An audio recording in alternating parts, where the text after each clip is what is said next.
Salut à toi, cher auditeur, et bienvenue dans ce nouvel épisode d'Editorium. L'ordre des chevaliers teutoniques et la Pologne, deux représentations de la chrétienté en conflit. Le conflit opposant l'ordre de la maison de Sainte-Marie des Teutoniques, appelé plus communément l'ordre des chevaliers teutoniques, au royaume de Pologne est l'un des conflits les plus marquants de l'époque médiévale dans l'espace centre-est européen. En 1226, les moines soldats allemands se sont établis au sud de la mer Baltique, sur la terre de Chełmno, à la frontière de la Prusse, suite à un accord passé avec le duc Conrad Ier de Mazovie. En effet, son domaine jouxtait des territoires baltes païens, et en raison des attaques répétées des Prussiens contre les Mazoviens, le duc Conrad a fait appel aux chevaliers teutoniques afin de les combattre et de les soumettre. Avant d'aller plus loin, il nous faut rappeler ce qu'était l'ordre des chevaliers teutoniques et ce qu'était le royaume de Pologne au XIIIe siècle. En 1190, au commencement de la Troisième Croisade, est créé un hôpital de campagne en Terre Sainte à destination des pèlerins et des croisés germaniques, l'ordre teutonique. Le pape Clément III lui conféra le statut d'ordre hospitalier en 1191. Quelques années plus tard, l'ordre est transformé en ordre militaire et sera reconnu comme tel en 1199 par la bulle Sacrosancta Romana. En 1220, l'ordre s'est considérablement renforcé et a fondé une douzaine de maisons en Terre Sainte et en Europe. Le royaume de Pologne était quant à lui dans une période descendante. Le démembrement du royaume commença en 1138, à la mort du souverain polonais Bolesław III Buchtors. En effet, afin d'éviter toute guerre fratricide, il décida qu'à sa mort, chacun de ses 4 fils recevrait une partie du royaume de Pologne, mais que l'aîné aurait une primauté, afin de conserver l'unité du royaume. Malheureusement, la règle de la primauté du frère aîné ne sera pas respectée et on assistera à un démembrement et des conflits sans fin. En 1226, lorsque les chevaliers teutoniques s'installeront sur le territoire de Chełmno, la royauté polonaise sera divisée et faible. Le pays est en voie de germanisation en raison des migrations allemandes et juives et de l'influence de la marche de Brandebourg. L'historien Bruno Dreski expliqua que, schématiquement, la masse paysanne est slave et peu concernée par les événements politiques. La bourgeoisie est allemande ou juive, tandis que la noblesse slave se latinise. En effet, durant la période du démembrement féodal, l'idée de l'unicité d'un royaume de Pologne perdure en raison des liens de sang qui existent entre les princes polonais, mais surtout grâce aux actions de l'Église polonaise. L'Église polonaise obtint son indépendance en 1136 sous l'autorité du pape Innocent II et, maîtresse du système d'enseignement de la formation, elle garantira une unité à la société polonaise. L'enseignement de la langue et de la culture latine va conduire à une latinisation de la noblesse. Et ces interactions entre slavité et latinité vont mener aux prémices d'une identité polonaise. Les théoriciens des relations internationales adeptes du réalisme peuvent déduire que la conflictualité entre l'ordre des chevaliers teutoniques et le royaume de Pologne était prévisible, voire inévitable, car leurs intérêts étaient divergents. En effet, pour Morgenthau notamment, le désir de domination est la force sociale qui détermine l'activité politique, et seule la balance des pouvoirs, la limitation normative et la diplomatie peuvent maintenir la paix et l'ordre international. Or, l'ordre religieux sera dans un processus d'expansion territoriale et politique, en vue de la constitution d'un État, tandis que les princes piastes n'auront de cesse d'essayer de reconstituer le royaume de Pologne tel qu'il était à la mort de Bolesław Buchtors et de le développer. La balance des pouvoirs sera longtemps en faveur des chevaliers teutoniques, et la limitation normative et la diplomatie ne permettront pas à la Pologne de défaire les moines soldats qu'à l'appui du renforcement de sa puissance militaire. Nous reviendrons sur ce point plus tard. La multiplicité des figures sociales et la dualité des systèmes internationaux dans le conflit opposant le royaume de Pologne et l'ordre des chevaliers teutoniques. Plusieurs figures sociales apparaissent dans ce conflit. Les chevaliers teutoniques, les grands maîtres successifs de l'ordre, les héros d'armes polonais, la noblesse polonaise, la royauté polonaise et son allié lituanien, l'église polonaise, des ecclésiastiques, la papauté, et enfin les populations paysannes et bourgeoises de Pologne, de Prusse et de Lituanie. Cette grande diversité s'explique par la dualité des systèmes internationaux. En effet, le processus d'étatisation n'étant pas exclusif de mouvements transfrontières, le système transnational et le système interétatique coexistent. En l'espèce, ces deux systèmes vont s'entrelacer, car premièrement, le royaume de Pologne étant dans un processus de démembrement puis de reformation, le contrôle total du territoire polonais ne pourra pas être assuré, et ainsi, la supériorité de interétacité sur la transnationalité ne sera pas établie. Deuxièmement, nous sommes à l'époque de la féodalité. La noblesse possédante est à la fois acteur privé et public. Le caractère conflictuel de la relation entre l'ordre des chevaliers teutoniques et le royaume de Pologne a pour origine et sera aggravé par la vente perpétuelle ou la cession temporaire de territoires polonais par leurs seigneurs. Enfin, nous sommes à l'époque de l'apparition d'une nouvelle classe sociale, la bourgeoisie marchande, acteur privé dont l'influence sera grandissante et aura un rôle important dans la résolution de ce conflit. Il y a une mosaïque des figures sociales, mais sont-elles toutes des acteurs de ce conflit ? Nous ne pouvons les qualifier sans définir au préalable ce qu'est un acteur international. Pour Carl Schmitt, la désignation de l'ennemi est l'acte politique par excellence, et le politique est à distinguer de l'étatique. L'acteur est donc la personne, étatique ou non, capable de désigner l'ennemi. Pour Julien Freund, l'acteur a un pouvoir politique lorsque celui-ci s'exerce dans l'espace public et a pour finalité l'émergence ou la résolution d'un conflit. Le chercheur David Cumin, spécialisé en sciences politiques et droit international, a élaboré une nouvelle théorie politique de l'acteur international en étudiant les travaux de Carl Schmitt et de Julien Freund. Et c'est sur la base de cette définition que nous analyserons les figures qui nous intéressent. L'acteur international est pour lui la personne individuelle ou collective, physique ou morale, privée ou publique, souveraine ou non souveraine, qui crée ou qui est capable de créer des crises transfrontières. C'est la personne qui suscite ou qui peut susciter des événements historiques dans l'espace international. Du côté germanique, qui sont les acteurs du conflit ? Les chevaliers teutoniques ne sont pas, individuellement, des acteurs internationaux, mais de simples agents de l'intersocialité et de l'interétacité. Ils ne font que participer à des relations transfrontières et n'exercent pas de décision politique. Les grands maîtres de l'ordre sont quant à eux des acteurs, car ce sont leurs décisions de créer et de renforcer l'état monastique des chevaliers teutoniques, d'acheter et de conquérir des territoires polonais et lituaniens qui vont engendrer des crises transfrontières. L'ordre puis l'État sont en tant que personnes morales des acteurs centraux du conflit, puisque les grands maîtres agissent au nom de l'ordre militaire.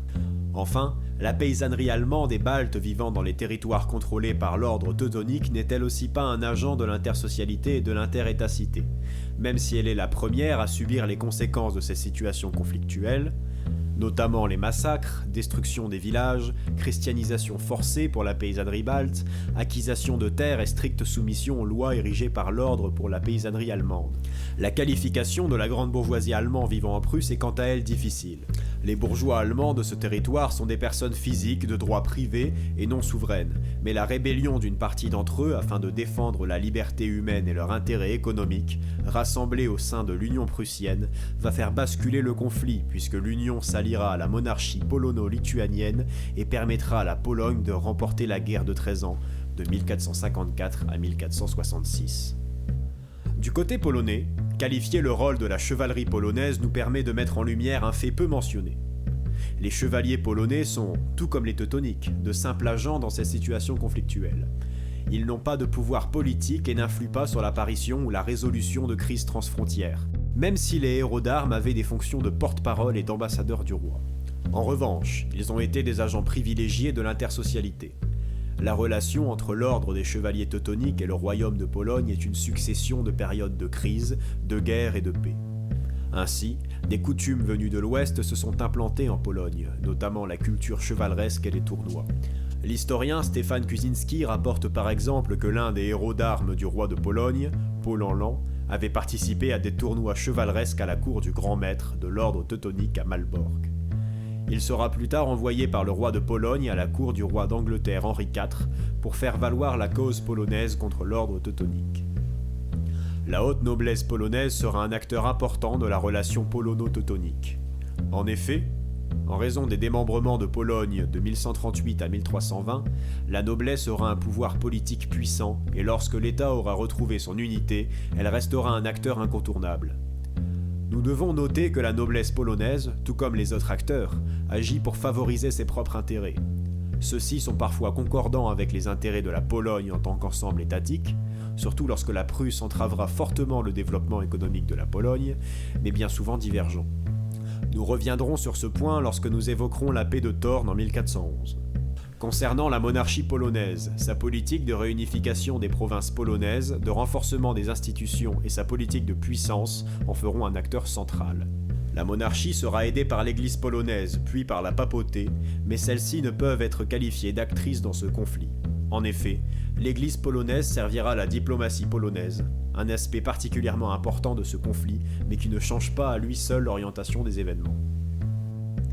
De l'usage de la force, de la justice et de la diplomatie par la Pologne pour restaurer sa puissance.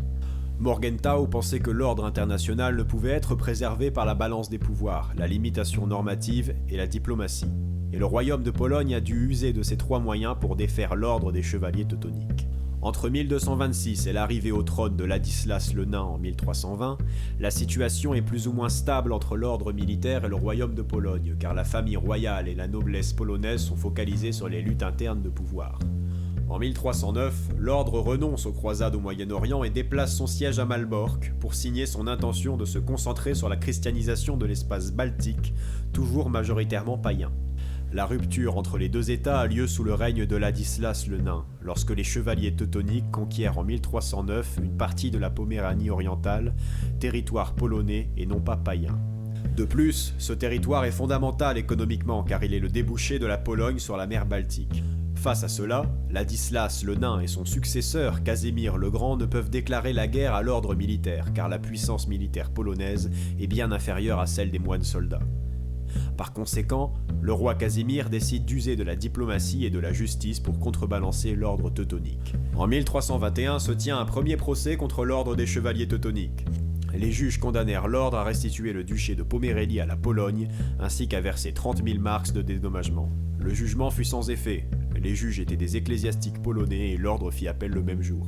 Le pape Jean XXII refusa de se prononcer et la condamnation demeura lettre morte jusqu'à son annulation en 1332. En 1339 se tient un second procès retentissant, dont le chercheur Sylvain Guggenheim a livré une analyse intéressante. La royauté polonaise n'a pas reproduit les mêmes erreurs qu'en 1321. Tout d'abord, le procès pontifical se tient à Varsovie, en territoire mazovien, indépendant de la Pologne depuis les démembrements féodaux. Et les deux juges pontificaux ne sont pas polonais. Deuxièmement, la Pologne a préalablement mené une campagne diplomatique afin que la papauté soit acquise à sa cause. Sylvain Guggenheim indiqua ceci.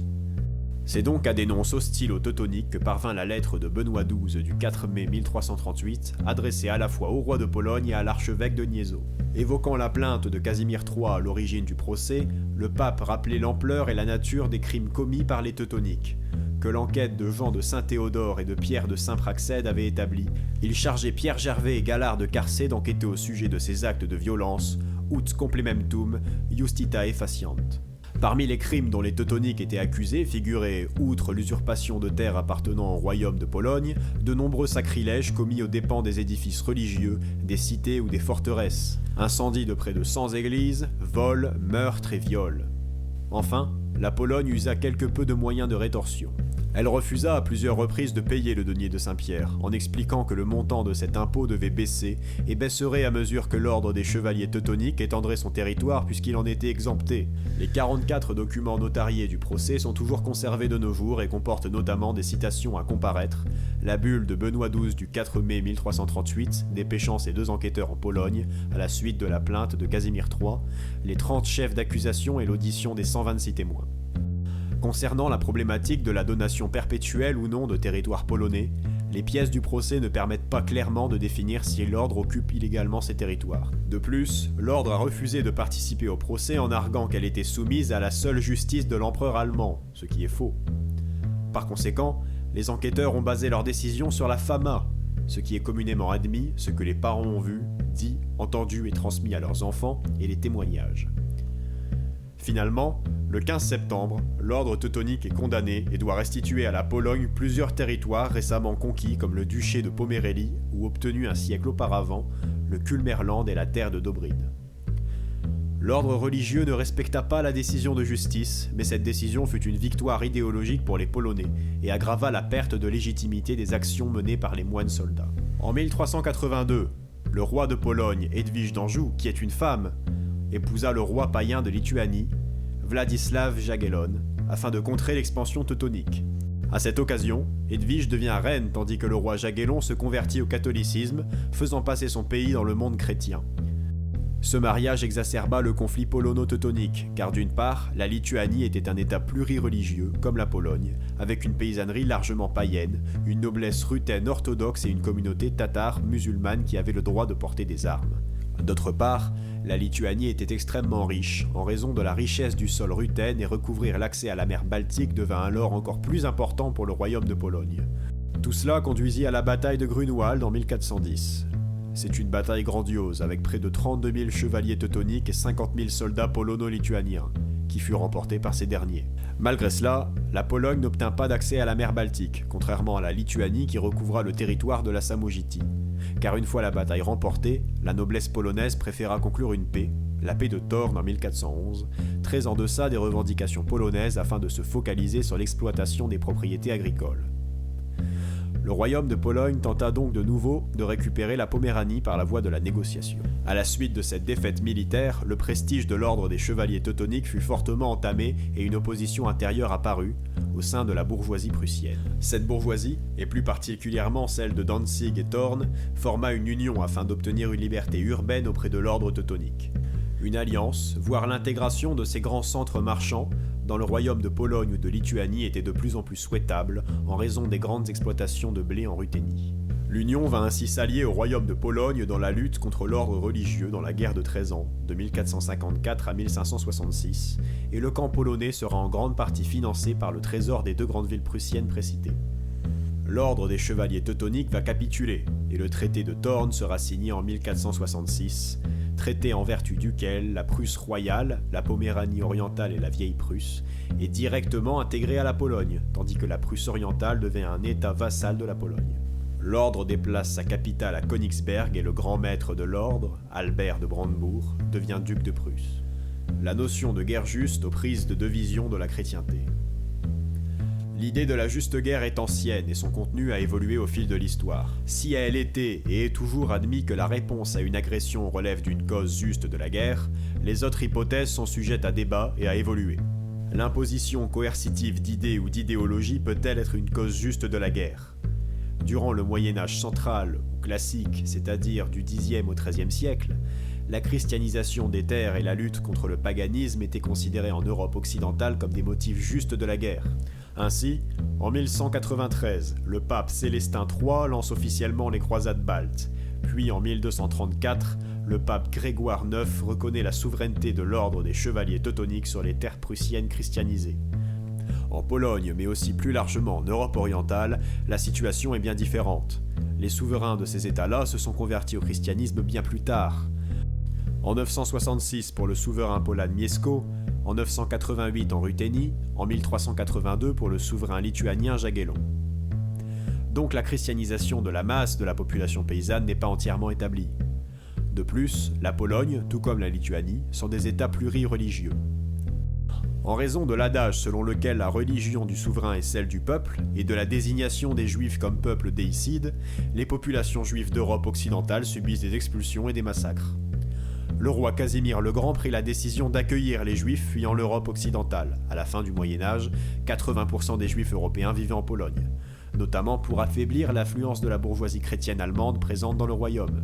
En plus du paganisme et du judaïsme, est présent en Pologne une communauté orthodoxe. En effet, malgré le schisme de 1054 entre les églises d'Orient et d'Occident, les relations intersociétales et interétatiques n'ont jamais cessé car les États polonais, lituaniens, ruthènes ont précédé la formation de leurs nations respectives. Ainsi, au Moyen-Âge central, les échanges, les mariages, les relations diverses sont nombreuses malgré l'excommunication des orthodoxes par la papauté. Et l'accès au trône de la Ruthénie d'Alsis par Casimir le Grand en 1340 va renforcer ces liens interreligieux. À l'occasion de ce couronnement, Casimir le Grand se baptisera selon le rite orthodoxe. Il sera à la fois le roi catholique de la Pologne et le roi orthodoxe de la Ruthénie d'Alise. Et il ne tentera pas de convertir la population locale au rite latin. Il demandera par courrier au patriarche orthodoxe d'envoyer les notables religieux afin de rétablir l'église orthodoxe locale, ravagée par les Tatars. Enfin, le mariage en 1382 entre le roi de Pologne, Edwige, et le roi de Lituanie, Jagellon, complétera le contraste entre la politique religieuse exclusive de l'ordre des chevaliers teutoniques et la politique religieuse inclusive de la Pologne et de la Lituanie. Premièrement, il aurait été impensable en Europe occidentale qu'une reine, qui a en l'espèce le titre de roi, épouse un souverain païen. Deuxièmement, la Lituanie en elle-même est un État plurireligieux. La monarchie était païenne jusqu'en 1382, tout comme la paysannerie balte. La noblesse était majoritairement ruthène orthodoxe, tout comme la paysannerie vivant au sud de l'État, car la Lituanie avait conquis les terres ravagées de Ruthénie suite aux invasions mongoles de 1241. Et les Tatars musulmans qui avaient fait le choix de rester en Ruthénie ont obtenu l'autorisation de porter les armes, privilège de la noblesse. Lors de la bataille de Grunwald, les rangs polonais lituaniens contenaient donc des soldats polonais, lituaniens, ruthènes, tatars, sans compter quelques supplétifs. Cette situation fut dénoncée par l'ordre des chevaliers teutoniques, selon lequel le royaume de Pologne était faussement chrétien, tandis que la Pologne estimait représenter la vraie foi chrétienne. En 1414, soit 4 ans après la victoire polonaise contre l'ordre militaire, a lieu le concile de Constance. Ce fut l'occasion pour la Pologne de démontrer la justesse de sa cause et de faire avancer ses revendications. À la tête de la délégation polonaise se trouve le juriste formé à l'université de Cracovie, Paweł Włodkowicz. Lors de son intervention, il déclara que la Pologne, en conflit avec les chevaliers teutoniques, a remporté la bataille car ces derniers pervertissaient la chrétienté et ses valeurs sous couvert de croisade. De plus, la Pologne osa compter dans sa délégation le métropolite de Kiev, qui prit la parole et déclara qu'il était favorable à la réunification du monde chrétien, mais que cela ne pourrait se faire que par la voie du dialogue et non pas de la force. Le concile de Constance ne va pas prendre de position formellement sur cette opposition, mais l'argumentaire de la délégation polonaise va frapper la fraction éclairée de l'élite occidentale. La relation conflictuelle entre le royaume de Pologne et l'ordre des chevaliers teutoniques n'a pas pour origine la problématique religieuse. Les conflits sont très rarement unifactoriels. Les raisons sont à la fois géopolitiques, l'expansion et la conquête de territoires, économiques, les tarifs douaniers, l'accès à la mer Baltique notamment pour le commerce du blé, et politiques. Les intérêts de la monarchie et de la noblesse polonaise étaient en contradiction avec les intérêts de l'ordre des chevaliers teutoniques. La chercheuse Krystyna Barrios a travaillé sur l'éthique à des fins politiques. En évoquant l'éthique, l'auteur du discours cible un public national et remplit des fonctions nationales, dont la plus importante est la justification morale au fait d'agir. Dans notre cas, le discours sur la lutte contre le paganisme et l'hérésie permettait à l'ordre teutonique de justifier sa présence et son expansion dans l'espace baltique et en territoire polonais auprès des populations allemandes, qu'il devait attirer pour germaniser les territoires. En opposition à cela, le discours sur la protection des populations locales, sur le dialogue interreligieux et œcuménique et sur la vraie voie chrétienne permettait à la Pologne de donner une légitimité à sa politique de restauration du royaume de Pologne tel qu'il était quelques décennies plus tôt. D'après un article original d'Emma Diaz-Acosta, lecture par Alexandre Franck, musique par Cyprien Faure. Nous espérons sincèrement que ce format vous plaît, et si c'est le cas, n'hésitez pas à vous abonner, à laisser un pouce bleu et à partager cette vidéo sur vos réseaux sociaux.